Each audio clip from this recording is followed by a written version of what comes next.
Hey, what's up? It's Deanna. So today, before I show you two teddy bears in my collection that are made by Chiltern, I figured for those of you who don't know anything about the history of Chiltern teddy bears, you might want to find out. So I'm on a teddy bear reference site.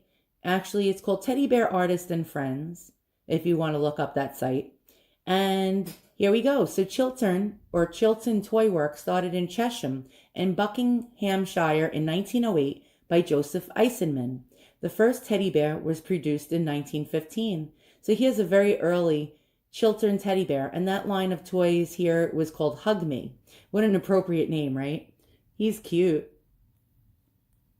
When Joseph died in 1919, the factory was left to Leon Reese, his son-in-law. Leon moved to Waterside in Chesham a year later, and in partnership with Harry Stone, formed H.G. Stone and Company Ltd. They opened a second factory in Tottenham, London in 1921. One of the most popular Chiltern teddy bears was the Hug Me range of bears, introduced in 1923. And it says a rare Chiltern Hug Me bear. Oh, how cute is that? That is a very sweet looking bear. I wonder why he has an American flag bow around his neck if he's British, but nonetheless. Okay, a year later in 1924, Chiltern Toys was registered. A manufacturer moved to Amersham Box and continued producing bears until the factory's closing in 1960. A second toy factory was opened at Pontypool in Wales in 1947. Then they merged with Chad Valley. So here's a Chad Valley Chiltern bear in this picture here. Chad Valley took over Chiltern in 1967, and for a while, bears then produced had a Chad Valley and Chiltern label. This is a cute guy over here. He looks sort of grumpy, doesn't he? He looks like Grumpy Bear instead of Grumpy Cat. One of the earliest teddy bears from Chiltern was Baby Bruin, the Bear Club of 1922. Maybe they meant to say Bear Cub. I don't know. In 1937, the Wag Me series was introduced. So they had different names for different series of bears at the time. So this is quite interesting. This is actually my favorite out of all the pictures here. So hang on one second while I show you my Chiltern bears. I'm going to go get them and show you them. So here are my Chiltern bears. And these ones are from the late 1950s to the very, very early 1960s. And these were also Hug Me bears as well. The Hug Me bear, as I read to you earlier, was invented, I believe, in 1924. If I stand to be corrected, I don't know. But nonetheless, these two mohair bears are quite adorable. Now, back in 1959, Chiltern decided to start to put these dog noses on these bears. Instead of the stitched noses, they started to put these little plastic noses. And the story behind that was that at that time, there were these little pull toys. They were like little animals, like dogs and cats, and they had wheels on the bottom of them, and you pulled them. So they were push toys or pull toys, and those particular animals had these little dog noses.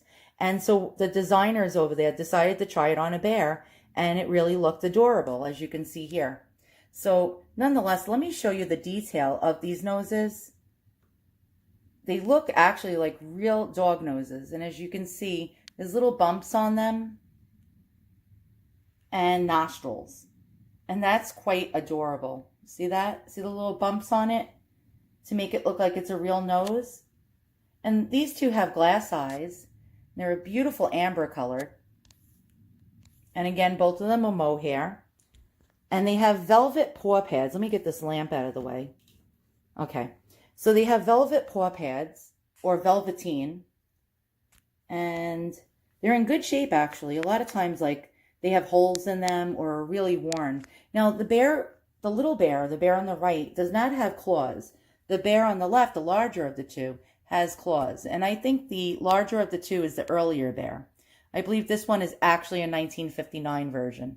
And the little guy has a tag, and it's very faded. You can hardly make it out.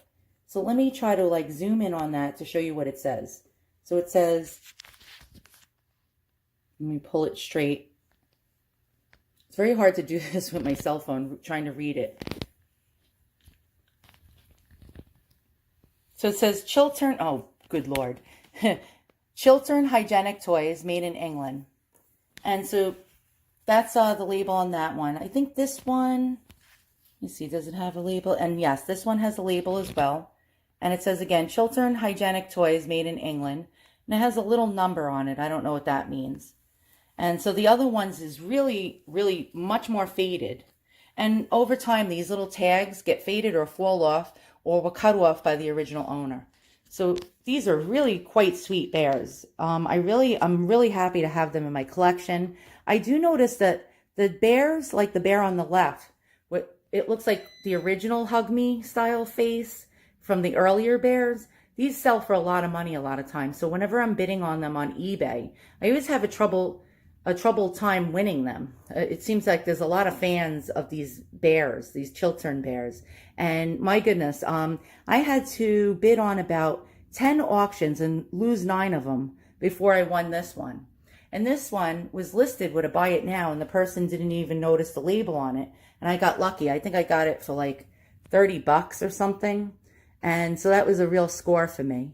And so nonetheless, these really are sweet bears. Now, what I noticed about them is they have very, very short snouts. The earlier bears had much longer snouts. Now these snouts are like flat, and the face is much flatter than most bears. I read somewhere that to save money, they started to shorten the snouts to save on mohair. Mohair is a very, very, very expensive material. And so bear makers had to start cutting down on the amount of mohair they use to try to make a profit when cheap Asian imports started hitting the market. And that pretty much stunk for them, because a lot of these beautiful factories that really, I mean, made the most exquisite bears in Europe, including German bears, stopped making teddy bears and went out of business because of cheap Chinese Asian imports that started flooding the market. And then people started to buy those bears because they were cheaper. And these instead became more of collector bears for adults. So this guy is just absolutely adorable. He's my favorite out of the two. And again, he's got that very somber look on his face, and again, with the name Hug Me, with the line of toy. Now I know why they came up with that name, because it looks like he's reaching out and wants you to hug him. And again, he has a short snout like the other one as well. And you can see like they made that flatter face, and his body is less robust and less rotund than the earlier bears, which were fatter. And again, that was just to save money on mohair. And so now out of these two bears, they both make noises. They have squeakers. Now the bear on the left, the larger of the two, has a tilt growler. And a tilt growler is actually a little cylinder that's inside the body that when you lift the bear up and tilt it back and then tilt it forward, it makes a sound. It doesn't work very well, but I'll try to get it to do something. There we go.